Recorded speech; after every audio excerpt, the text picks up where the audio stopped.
మంచు విష్ణు తాజాగా కన్నప్ప చిత్రంతో ప్రేక్షకుల ముందుకు వచ్చారు. తెలుగుతో పాటు ఈ చిత్రాన్ని ప్యాన్ ఇండియా లెవెల్లో అన్ని భాషల్లోనూ రిలీజ్ చేశారు. అయితే ఈ మూవీకి హిందీలో కాజల్ నటించిన చిత్రం నుంచి గట్టి పోటీ అనేది ఎదురవుతుంది.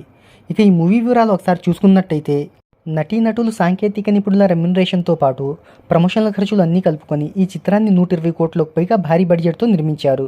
జూన్ 27వ తేదీన ప్రపంచవ్యాప్తంగా రిలీజ్ అయిన ఈ చిత్రం ఇప్పటి వరకు వరల్డ్ వైడ్గా 50 కోట్లకు పైగా గ్రాస్ వసూళ్లను సాధించినట్టు ట్రేడ్ వర్గాలు చెప్తున్నాయి.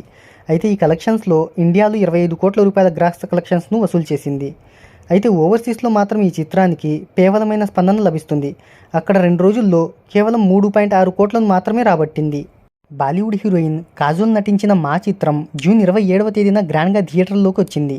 అయితే రిలీజ్ అయిన 3 రోజుల్లోనే ఈ చిత్రం హిందీలో 17.4 కోట్ల రూపాయల నెట్ను, ఓవర్సీస్లో 2.1 కోట్ల రూపాయల కలెక్షన్స్ను రాబట్టింది. దీంతో ఈ చిత్రం 3 రోజుల్లో 25 కోట్లకు పైగా గ్రాస్ వసూలను రాబట్టినట్టు ట్రేడ్ వర్గాలు చెప్తున్నాయి. ప్రస్తుతం కన్నప్ప చిత్రానికి హిందీ మార్కెట్లో కాజల్ నటించిన మా చిత్రం నుంచి టఫ్ ఫైట్ అనేది ఎదురవుతుంది.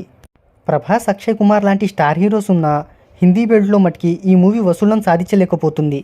చూద్దాం మరి లాంగ్ రన్లో ఎంతవరకు వసూళ్లను రాబడుతుందో.